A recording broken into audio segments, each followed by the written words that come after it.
A year after emergency remote teaching, how online and hybrid classes have reshaped face-to-face classes. My name is Diane Turner. And my name is Ramon Mislang, and today we're going to give you a short presentation on our teaching journey through the pandemic, classes during this year, and some ideas for the future. So let's get started.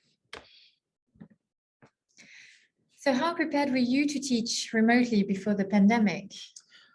Before the pandemic, I did not have any experience with teaching online, remote, or any hybrid classes, but I did have some experience with Google Docs, LMS, and Web 2.0 tools, but nothing to the extent of using them for an online class. So everything was pretty new for me. How about you? I didn't have any online experience either. I had very limited knowledge of LMS platforms in general. So yeah, it was completely new and I really had to learn everything there and then.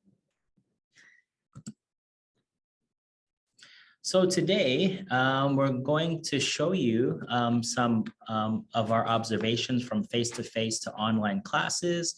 And in that discussion, we'll talk about some of the challenges, the preparation, and some policies. And then we're going to move on to talk a little bit about hybrid and how the experiences from the pandemic have reshaped face-to-face 2.0 classes. So first, let's have a look going from face-to-face to online classes. There were a few challenges. We were lucky in a way. The start of the year was delayed by a month, which gave us 2 weeks to really, 2 weeks to a month to really adapt the curriculum, the existing curriculum to an online setting. And we really did that as a team of teachers, and we helped each other using Zoom and Google Docs. We practiced different techniques together, and I think that was very valuable time. We also had a few insets, so that's in-service training for teachers, and so we shared best practices, and it really gave us a lot of ideas in order to feel ready to move online.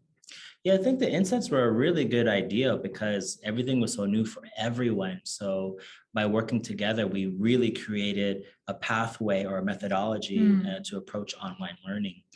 So for students, that was sort of the other side of the challenge. And so for the next 2 weeks, before actual classes started, we had students spend some time on our Edmodo LMS, and we posted activities there to kind of get them to know each other, also to troubleshoot for technical difficulties.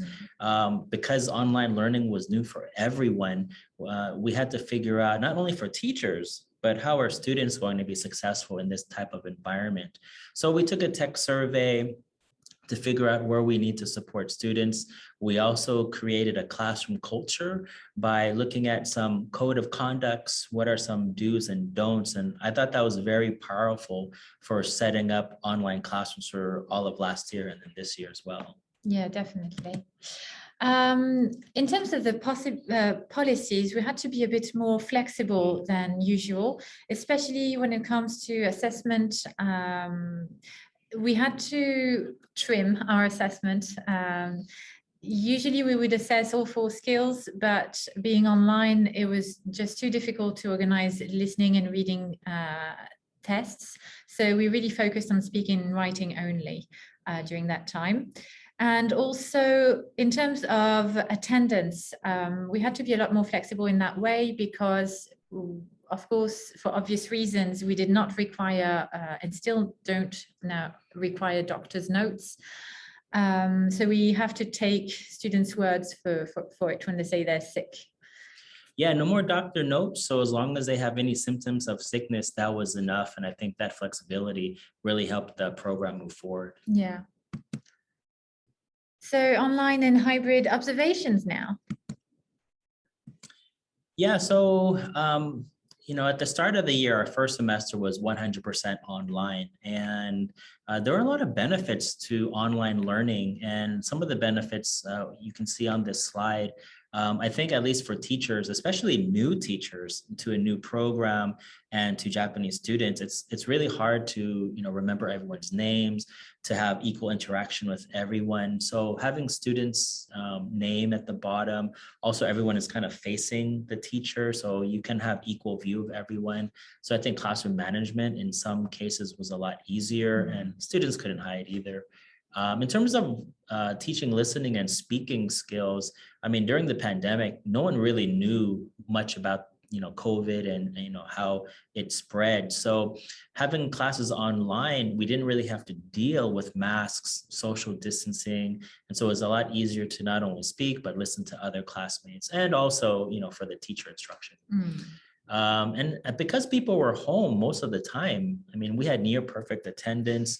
It's not like they missed a train or the train was late, because, in Japan, there's a lot of reasons why trains get delayed. So here it's get out of your bed and 5 minutes later, you're ready to start class. And I think also, although LMSs were not new for students, but having to use them a lot more really helped improve students' literacy in tech and also educational technology. Yeah, I think even though a lot of the students felt maybe a bit lonely, they did enjoy just not having to commute to university to attend their lessons. I know some people live in Yokohama or Chiba and come 2 hours to school. So. But there were also a few drawbacks, especially for us as teachers. Managing pair or group activities in breakout room was a challenge. Breakout rooms are very convenient, but when you're listening to one group of students, you have no idea what the other groups are doing. You have to trust your students a lot. They could be speaking in their own language instead of, and not being on task, we wouldn't know. Another drawback is also external disruptions. When you're teaching or learning, the doorbell goes, pets, the dogs start to bark, family just comes in the room, deliveries, sometimes an earthquake. Well, that happens in face-to-face lessons too, I guess. Wi-Fi connections as well, especially during assessment, during a speaking tests. Once I had a student who had a Wi-Fi issue that was very difficult to manage. And then we went hybrid. So as I said earlier, the first semester was 100% online, but as COVID cases started to go down, some education places started to experiment with hybrid, and we certainly did. So we met together again before the semester started, and we came up with, I thought, a pretty good model. For the speaking and listening classes, we decided to do those online. And I remember thinking, isn't it better to do face-to-face listening and speaking classes? But actually, because we didn't have to deal again with masks and also social distancing, it made more sense to do the speaking and listening classes online. And with reading and writing, there's still a bit of interaction, but it's a lot easier than listening and speaking classes. So we had that once a week face-to-face. Overall, I personally thought that hybrid was the best of both worlds in terms of face-to-face and online. They both have pros and cons, and hybrid really makes it work really well. And students were really excited to see each other for the first time in person. So that created a really warm atmosphere in the class. In terms of logistics, it was easier for some, especially the ones struggling with technology, and it was harder for some other students who had to commute from very far distances. So hybrid classroom benefits. Yeah, there's a lot. Students developed friendly relationships quickly because they were no longer just online. They could meet, in person. So it just had, more like a warmer and, better atmosphere for students in general. Also with the challenges we had in breakout rooms, when we were face-to-face for that once a week class, it was a lot easier to monitor tasks, make sure that if students were really having troubles, that we could quickly see it and then, respond. One benefit, I think, that kind of transitioned from online to hybrid classes was students still had their laptops. And I think it's because even though some of us were, in class, not everyone was. And so people had to bring their laptops in for the Zoom in student, but also because of the social distancing policies and less paperwork, we had to put more stuff online for students, and they needed their laptops to access it. There were a few drawbacks, obviously. Masks and social distancing measure really make it hard to communicate sometimes. It's really hard to hear what students are saying when they speak in a very low voice with a mask as well over their face. So that's difficult. You can't really have so many mingle activities either. So yeah. Also, as you mentioned, not all students were physically in class. Some students had to Zoom in during face-to-face classes. For example, if they lived abroad, they couldn't be in Japan at the time. And so you had to manage the students in class and the students online and get them to interact with each other somehow, which is a challenge. Also, some students, as we've mentioned before, live very far, so that was an issue. And also logistically for teachers, because you've got online students and face-to-face students at the same time, you need to be able to cater for both, which means your lesson plans must be made accordingly, and you must also have the right material and technology in class to be able to facilitate that.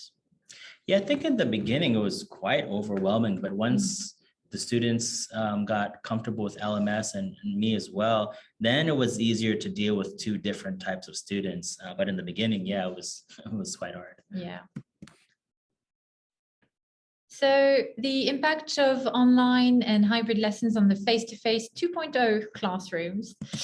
Overall, the tech literacy increased for both teachers and students. And even though the tools that we are using now already existed in the past, it's really pushed teachers to use those tools. And it's, I think it's changed the dynamic in the classroom in general. Also, multimodal support for learners with different abilities and learning strategies. Some learners, I mean, everyone is different. Some learners are more visual, some people learn from listening. I think the fact that we are using PowerPoints and Google Docs and an LMS, they can really follow the lesson, that they're never falling behind. Also, communication management. So for students used to contact the teacher in different ways according to what they need. For example, email tends to be more formal for absences and so on. If they have a quick question to ask related to homework, for example, they're going to use the messaging function on the LMS. But some students are a bit shy and don't always ask questions in class. And those students tend to ask questions through Google Docs for special activities, etc. It creates that kind of link with the teacher for pedagogical purposes and not only admin-related things. Yeah, I feel like I talked more with students in the online and hybrid format than I did just regular face-to-face classes. So I think that was a pretty good sort of benefit. So moving on from results to implications and what it means for future classrooms. Well, because we had to have laptops in the classroom for some of the things for some of the reasons we discussed earlier, students just had more access to tools and resources. They didn't need to bring their binder. They had everything on their laptops, and they had access to internet, which enabled them to use Google Docs collaboratively, which also enabled them to do things that were related to the homework in class. And I just think overall, laptops are a really great addition to the classroom. And then speaking of extension of activities, it's usually classwork and homework is sometimes a lot different, but with laptops, it kind of helped bridge those two together a little bit more seamlessly. So I think some of those implications are going to really affect how we do classrooms in the coming semesters, even after the pandemic. So closing thoughts, face-to-face 2.0. You want to start? Yeah, I had some experience with blended learning, but never 100% online learning. So a lot of the experiences I've pulled from the online learning have, I think, helped me understand more how to implement blended learning in regular classes. So I think with the addition of technology in my classroom, a wider perspective on how to use LMS and Web 2.0 tools, both in and outside of the classroom, I think it's increased collaborative opportunities for students, either in tasks, homeworks, or even higher stake assessments. So for me, it's definitely changed that aspect of my classroom. How about you? Yeah, I think collaborative tasks are very, very good, and they can be used in class, outside of class. I think the line between outside and inside of the class is really blurred using technology. The students work together and collaborate all the time. And it's also made it very simple for me to track students' progress and to give them the support that they need. I can clearly see who is struggling, who isn't, who is working a lot, who is not doing much. And that's really helped me with that. Yeah, also, talking about tracking and monitoring and then giving feedback, it's so easy to do it on a Google Doc or maybe a short message on the LMS.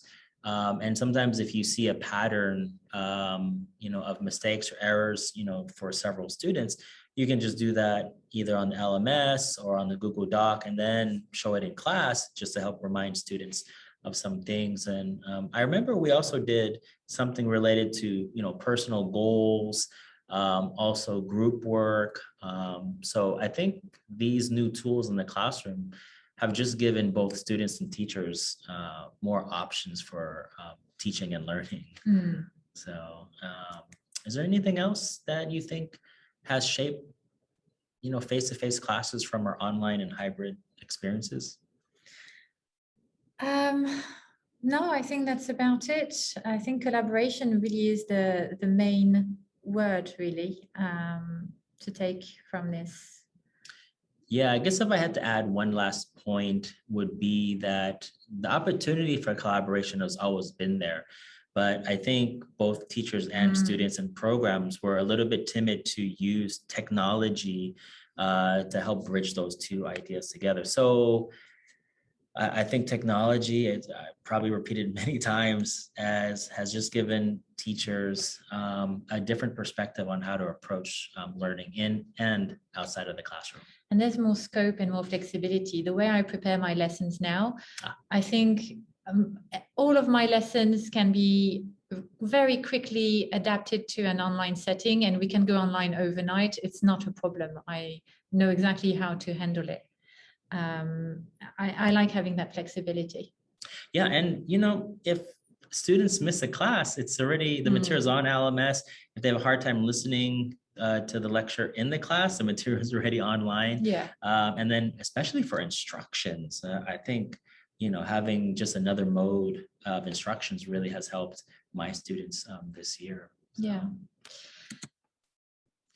Well, we realized we crammed a lot of stuff in the short presentation, and I'm sure we've missed a few things, or you might have some questions for us about some of the content we briefly covered in our presentation. So if you do have any questions, we've left our email on this slide. Please feel free to email us if you have any questions or if you want to collaborate on future projects. But thank you very much for watching. Thank you very much. And good luck in the next classroom, future classrooms. Bye.